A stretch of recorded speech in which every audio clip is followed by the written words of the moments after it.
네, K리그 25라운드 상주 대구의 경기 4위 5위의 대결이었는데요. 결국 또 상주가 2대1로 그 대구에게 승리를 거뒀습니다. 이로써 이제 대구는 상주를 상대로 이제 이기지를 못했네요. 좀 아쉽긴 해요. 대구도 사실 좋은 스쿼드이긴 한데 잘 분위기 유지해오고 있고, 이번 시즌 4위로 마감하려고 목표, 4위 이상으로 마감하려고 목표를 가지고 있었는데, 뭐 물론 그 AFC는 진출을 하겠지만 상주가 이제 강등되면서, 자동 강등되면서 그 부분 좀 아쉬워요. 상주를 한 번도 못 넘었다는 거, 이런 부분들이 좀 아쉽죠. 네, 리뷰를 한번 해보도록 하겠습니다. 네, 일단 상주랑 대구의 라인업 잠깐만 살펴보면, 뭐 항상 저 할 때 보면은 라인업 항상 살펴보잖아요. 네, 한 번씩 점검하고 가야지 저는 편하더라고요. 보면은 상주는 4-3-3 들고 나왔습니다. 심상민, 권경원, 우주성, 안태현이 4백이고, 이동수, 고명석, 정원진, 그리고 박동진, 이근호, 문창진 이렇게 나왔어요. 그리고 대구는 뭐 변함없는 3-5-2죠. 3-5-2이고, 정태욱, 김재우, 김우석, 그리고 정승원, 박한빈, 유재문, 치바사, 신창무, 그다음에 세징야, 김대원이 투톱으로 나옵니다. 대구는 이제 사실은 정태욱이 우측 오른쪽 윙백으로 출전하는 게 거의 확정적인 것 같아요. 기정사실인 것 같고, 왜냐면 정태욱이 되게 잘 튀어나오는 선수거든요. 앞으로 진출을 잘하고 공격에 가담도 많이 하는 선수이기 때문에, 중앙에 지금 김재우 선수 자리에 있을 때 좀 사실 많이 비이는 경우가 많았어요. 그러다 보니까 박스 침투를 허용하는 경우가 되게 많아서 그런 부분들이 굉장히 아쉬웠고, 그 부분이 캐치가 돼서 어떻게 보면은 이병근 감독 등이 이제 변경을 했죠. 우측 그 윙으로 이제 변경을 했더니 조금 괜찮긴 했어요. 근데 네, 김재우의 또 아쉬운 자책골이 있었죠. 일단 상주부터 좀 살펴볼게요. 상주는 2011년부터 해가지고 창단해가지고 10년간 상주를 연고지로 해서 왔는데요. 아무래도 그 군팀이고 국군체육부대 소속이다 보니까 계약 기간이 있나 봐요. 이런 팀 보면은 군팀이나 이런 공공 관련된 쪽은 지정된 계약 기간이 있잖아요. 그래서 10년 이제 계약을 채우고 이제 그 다른 김천으로 옮겨간다고 하더라고요. 그럼 저도 10년 전부터 상주 상무 처음 광주 상무에서 상주 상무로 갔을 때부터 좀 많이 봤었는데, 좀 아쉬울 것 같아요. 만약에 제가 상주 시민이면은 되게 아쉬울 것 같고, 여튼 홈 마지막 경기에서 승리를 거둬서 좀 축하드린다는 말씀 좀 드리고 싶고요. 팬들이 조금 되게 아쉬울 것 같아요. 주말마다 경기를 보러 갔었는데, 물론 올해는 이제 코로나 때문에 이제 사실 경기를 많이 못 봤지만 8월이 마지막 경기라고 하더라고요, 홈팀에서. 그게 좀 아쉬웠을 것 같은데 못 내. 그래도 이제 그 유관중 경기가 이제 다시 시작됐는데, 마지막 경기라서 좀 아쉬웠을 것 같아요. 살펴보면 일단 상주 상무 팀 전술적으로 보면 전반적으로, 좀 순서가 좀 다르긴 하지만 전반적으로 크게 튀는 선수는 없어요. 솔직히 말하면 이 선수들이 그 소속팀에서 어떻게 보면은 좀 그 선발이 아니거나 주전이 아니거나 되게 좀 순위에 밀려 있는 선수들은 아닙니까, 솔직히 말해서. 근데 이제 그 선수들이 이제 상무 팀이나 아니면 경찰 팀으로 가서 그 좀 더 출전 기회를 많이 보장받는 것 같아요. 그렇게 되면서 좀 더 기량 유지하고, 좀 더 여기서 이제 튀는 선수들이 있죠. 좀 레벨업이 된 선수들이 있고, 특히 포항의 강상우 선수 같은 경우에도 그런 케이스고, 그런 선수들이 좀 있죠. 그러고 나서 다시 소속팀에 복귀했을 때 더 좋은 퍼포먼스를 내는 형태 선수들이 많은 것 같아요.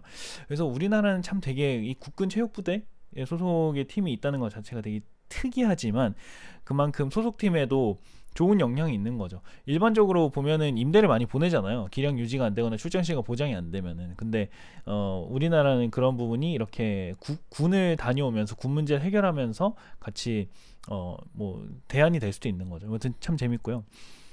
하지만 그래서 모여서 팀이 기복이 없이 그만큼 크게 기복이 없는 선수들이 많아가지고 팀이 잘 유지가 되는 것 같아요. 그래서 조금 선수들 중에서 튀는 선수를 살펴보면, 문창진 선수는 원래 인천이었고 그 활동량과 크로스가 되게 좋았죠. 그래서 이제 첫 번째 골 넣을 때 좀 기여를 했고 크로스를 줬는데 이거를 그 사실은 중간에 그 안태현이 박스까지 침투를 했죠. 요 상황을 잠깐만 살펴보면은 문창진이 이쪽으로 왼쪽으로 와 있고 정태욱이랑 이제 김재우가 나간 사이에 신창무가 요 안으로 들어와 있었죠. 그리고 이 볼을 그 투입을 했는데 문창진이 해가지고 볼을 투입을 했는데 요 패스를 안태현이 받아가지고 바로 그냥 넣었죠. 사실 이거는 여기 되게 비어 있더라고요. 중간이 왜 비어 있나 봤는데 김재우가 부재한 상태였고 그 사이에 이제 그 이 그 신창무가 그 수비 지원을 와 있었는데 그 선수를 제대로 마크를 못했어요. 이건 사실 이제 수비의 커뮤니케이션 실패죠. 그 어떤 중앙에 자리가 비어 있거나 이렇게 됐을 때 선수가 침투하거나 이런 거를 누군가가 미리 보고 소통을 잘 해줬어야 됐는데, 네. 근데 이제 신창무가 제대로 마크를 못했던 부분도 있을 거고, 그리고 신창무는 사실 미드필더고 좀 윙으로 활발하게 좌측 윙으로 많이 뛰는 선수잖아요. 그러다 보니까 사실 수비에 대한 어떤 좀 소통, 수비 자리에 왔을 때 어떻게 내가 대처를 해야 되는지가 좀 소극적이었던 것 같아요. 수비력이 좀 적극적으로 수비를 못했던 부분이 딱 보이고 망설이는 듯한 느낌 되게 많이 보였거든요.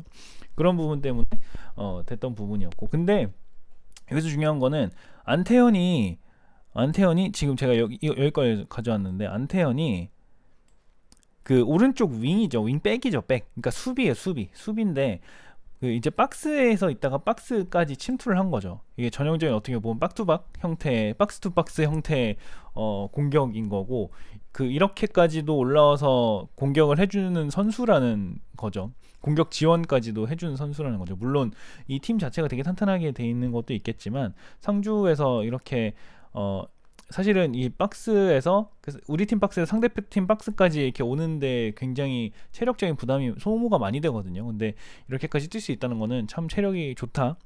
그리고 침투하는 어떤 그 타이밍도 굉장히 좋았다는 부분이 보이는 것 같습니다. 그리고 정원진 선수가 좀 유독 많이 보였는데요. 아크 주변에서 활동이 되게 좋았던 것 같아요. 패스 연계 그리고 슈팅 능력도 되게 좋았고, 그리고 상주의 이근호 선수가 되게 저는 소속팀 가서 잘 통할 것 같고, 어떤 부분이 통할 것 같냐면은 되게 몸싸움 해주고 버텨주고 홀딩해주는 부분들이 되게 좋더라고요.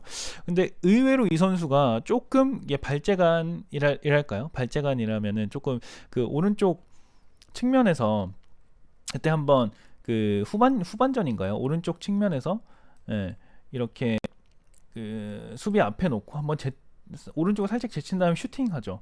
이런 부분들이랑, 그리고 의외로 조금 스피드가 있는 선수다라는 게 지금 확인이 됐거든요. 오늘 보면서 좀 많이 느꼈어요. 확인이 됐다기보다는. 그래서 이 선수가 되게 조금 어떻게 보면은 공격에서 스트라이커 아니면은 이제 윙은 잘 모르겠는데 윙이 더 맞을라나? 뭐 여튼 그 좀 윙이나 스트라이커 자리에서 번갈아가면서 활용할 수도 있는 선수라는 생각이 좀 들더라고요. 그래서 이 선수는 되게 좀 눈에 띄었다, 이런 부분들이. 몸싸움에서 전혀 밀리질 않더라고요. 오히려 좀 압도하는 느낌 살짝 있는 것 같고, 그런 게 되게 좋았던 것 같았어요. 그리고 이제 나머지 이제 팀적으로 살펴보면 공격 상황에서 상주 선수, 그러니까 이게 공격, 수비, 역습 상황에서도 전체적으로 다 보이는데, 전체적으로 공격 상황에서는 이제 상주 선수들이 이 상대팀 진영 안에 다 들어가더라고요. 그래서 최소 4명이 안으로 다 들어가 있고 투입해 있고, 그 다음에 어떤 공을 잡은 선수가 여기서 좀 플레이를 풀어간다던가 이런 형태로 들어가다 보니까 상대팀에서 되게 그 부담을 느낄 수 있는 그런 형태의 공격을 많이 하더라고요. 공격 상황에서. 근데 이게 단순 공격이 아니라 역습 상황에서까지 이렇게까지 올라온다는 거고요. 선수들의 활동력이 되게 좋은 것 같아요. 공격 상황에서는 앞으로까지 전진 배치돼서 다 올라오고 박스까지, 그리고 수비 상황이 되면은 다시 복귀를 굉장히 빨리 하죠. 이렇게 활동량이 좋은 게 군인이라서 그런가 좀 사실 왜냐하면 좀 군인이다라고 하면 되게 뭔가 체력적으로 깡으로 이렇게 버텨야 될 것 같잖아요. 그리고 훈련도 많이 하고 그러다 보니까 좀 더 강조가 됐나? 뭔가 마인드셋이 좀 그렇게 된 것 같기도 하고요. 여튼 팀적으로 전체적으로 움직이는 부분이 되게 잘 보였던 것 같아요. 그게 수비든 역수비든 공격이든 그게 적절하게 움직이는데 그게 뭔가 그 김태환 감독의 뭔가 전술적인 어떤 지시라든지 플레이 스타일이 아닐까 싶은 생각이 좀 많이 들거든요. 그래서 아까도 말씀드렸듯이 좀 크게 튄 선수도 없고 좀 어떻게 보면은 좀 서브 선수들이 많은데 그 선수들이 이제 선발이 아니었을 뿐이지 이렇게 한번 열심히 모여가지고 조직적으로 움직이면 이렇게 큰 임팩트가 나는 팀이 되는구나. 지금 K리그 우리나라 한국 프로축구 리그에서 이 팀이 4위를 하고 있지 않습니까? 솔직히. 예. 뭐 2, 3, 4위까지 이렇게 왔다 갔다 거렸는데 참 대단한 것 같아요. 이런 선수들이. 그러니까 선수들 차원도 있지만 물론 문창진, 문선민 이런 뭐 정원진 이런 선수는 되게 뛰어나요. 뛰어나고 권경원 이런 선수 뛰어나거든요. 박용우 이런 선수도 그렇고. 근데 어떻게 보면은 조금 그 뭐 후순위에 있는 선수들이 적절하게 이제 김태형 감독이 돌려가면서 로테이션을 해가면서 이런 성과를 낸다는 건 되게 전 고무적인 성과라고 보거든요. 참 대단한 감독인 것 같아요. 예. 뭐 이런 분이 사실 좀 더 좋은 팀을 맡으면 좋지 않을까 싶은 생각도 들고. 네. 마지막으로 그 마지막 홈 경기 승리 축하드립니다. 네. 짝짝짝 박수 쳐드리고 싶고 10년간 상주 상무였는데 진짜 떠나보내려니 저도 아쉽네요. 네. 한때 저 이제 광주 상무에서 상주 상무로 바뀌었을 때 조금 어색했거든요. 이걸 좀 계속 광주 상무였는데 네, 상주 상무로 하니까 좀 아쉽긴 한데 네. 여튼 축하드립니다. 마지막 경기 승리를 장식해서 마지막 두 경기 있는데 그것도 잘 마무리 지으실 수 있도록 네, 기원하겠습니다. 마지막으로 대구를 좀 살펴보면요. 공격 다양성이 좀 아쉽죠.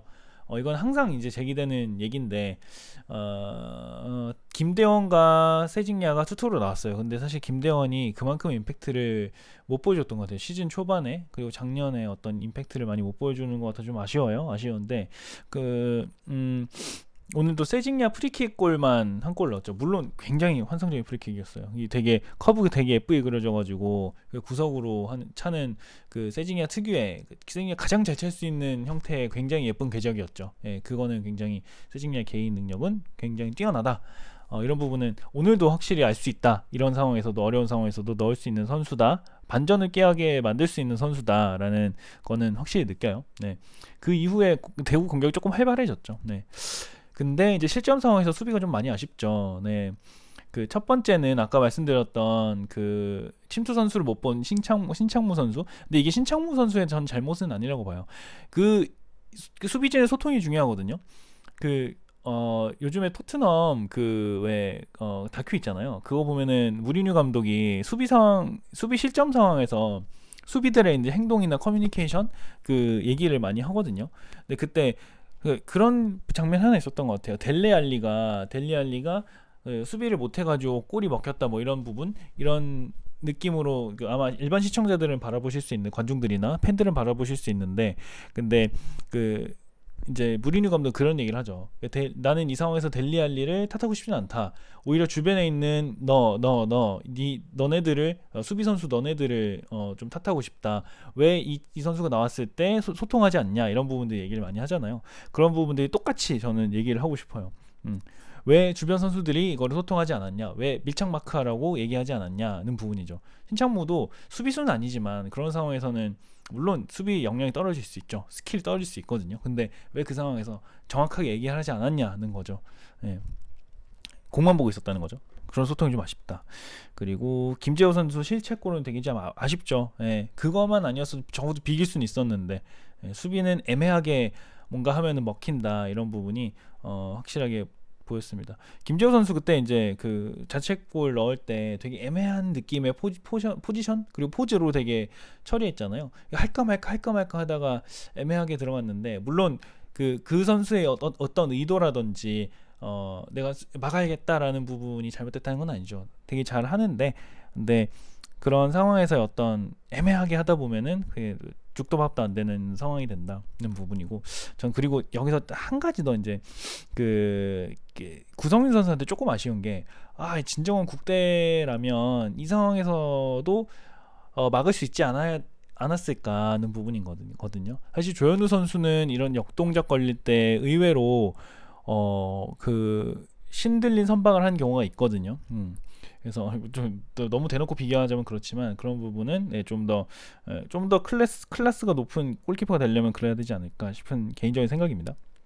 그리고 대구는 팀적으로 봤을 때 굉장히 중앙 지향적인 공격을 하고 있죠. 보시면 스쿼드 자체도 보면은 3호인데 5명 선수가 이렇게 쭉 일렬로 늘어서기도 하지만 공격 상황에서는 박한빈과 이게 누구죠? 제가 지금 기억이 안 나는데 박한빈과 츠바사가 좀 앞으로 이제 나오는 형태가 있는 거죠. 츠바사는 패싱이 굉장히 좋죠. 그리고 플레이메이커 스타일이고, 그리고 박한빈 선수는 좀 그 몸싸움이 되게 좋죠. 부딪혀줄 수 있는 선수고, 그래서 그 김대원 선수도 스피드는 있지만 조금 이제 패싱도 잘하는 선수거든요. 세징야도 역시 그렇고, 슈팅, 뭐 패스, 뭐 이런 것도 다 좋은데, 근데 대구가 그 작년에 또 좋은 성적을 냈던 배경 중에 하나는 이렇게 중앙지형적인 공격을 할 때 패싱 축구, 그러니까 2대1 패스, 3자 패스 이런 부분들이 되게 많이 보였던 거였거든요. 예를 들어서 세징야가 이렇게 있을 때 수비들이 다 앞에 있잖아요. 앞에 있을 때 요거는 네, 공격수들은 빼고 박스 상황에서 이제 볼게요. 이런 상황들이 되게 많았거든요. 세징야가 패스를 김대원한테 주죠. 그러면은 들어가요. 침투하고 이거를 이제 김대원이 주어서 여기서 이제 슛하는 형태, 이런 형태들이 사실 많이 보였거든요. 그런 게 츠바사나 아니면 다른 선수들 같이 연계돼서 플레이됐던 부분이 많았어요. 그런 골들이 좀 많았는데 올해는 그런 모습이 잘 안 보여요. 그리고 오늘도 좀 그런 부분이었고, 중앙지향적인 그 대구 FC가 중앙이 탄탄한 상주상무를 깰 때, 아마 전북이나 울산도 똑같을 거예요. 중앙이 탄탄한 팀들을 깰 때, 그리고 수비지향적인 팀들을 깰 때는 이런 부분들이 받쳐줘야죠. 잘게 썰어 들어간 부분으로 받쳐줘야 되는데 그런 부분들이 잘 안 보이니까 너무 아쉬웠던 거고요. 물론 좋았던 상황이 있었어요. 보면은 우측에서 이렇게 이게 누가 올렸는지 제가 기억이 안 나는데 그 볼을 한번 줬는데 세징야가 여기서 중앙에 완전 비었었거든요. 수비들이 공을 본다고, 그리고 박스로 들어가는 그 수비수들을 공격을 막는다고 해가지고 들어갔을 때 이때 슛을 했는데 이게 슈팅이 막혔어요. 이건 넣어줬어야죠. 이게 들어갔어야 됐는데 너무 아쉬운 부분이었던 것 같아요. 네. 일단 너무 아쉽고요. 네. 그런 부분이 좀 있습니다. 아니면은 확실히 그 윙 쪽으로 좀 윙 플레이를 좀 더 살리던지, 그 신창무랑 그 정승원 같은 선수들 같은 경우에는 스피드가 꽤 있거든요. 그래서 물론 이 선수들이 발재간이 좋아가지고 제친다거나 확실하게 어떤 선수 한 수비수를 제친다거나 이렇게 하는 타입은 아니에요, 보니까. 근데 그 박스 안까지 끝까지 밀고 들어갈 수는 있잖아요. 네, 그런 형태로 가서 크로스를 올리는 것보다는 그 뒤에 있는 선수들한테 조금 패스를 해주고 이러면서 공간을 창출해주는 부분이 더 좋은데, 이런 패싱 전술이 좀 그 부재하다는 게 너무 아쉬운 거죠. 예. 그래서 이제 저는 정승원, 신창무 활용이 좀 아쉽고, 그리고 전술의 다양성을 가져간다는 부분이 아쉬워요. 못 가져가는 부분이. 네, 이렇지 않으면은 단순히 이제 스쿼드가 부족하다 이런 얘기밖에 나올 수가 없거든요. 근데 스쿼드가 사실 부족한 건 어떻게 보면 그 상주 상무가 더 부족할 수 있어요. 근데 상주 상무는 어떻게 저런 퍼포먼스를 내냐, 이런 부분이 저는 전술적 전략적 차이인 것 같거든요. 네, 이런 부분이 좀 보완됐으면 좋겠다는 부분입니다. 그래야 대구가 더 높은 곳으로 올라갈 수 있지 않을까라는 생각입니다. 네, 오늘 그 정말 상주는 마지막 경기 또 말씀드리지만 정말 축하드리고, 네, 이후에 김천으로 갔을 때도 좋은 또 모습을 보여서 다시 K리그 1으로 올라와서 좋은 퍼포먼스를 내셨으면 하는 바람이 있습니다. 네, 오늘 그 리뷰는 여기까지 하도록 하겠습니다.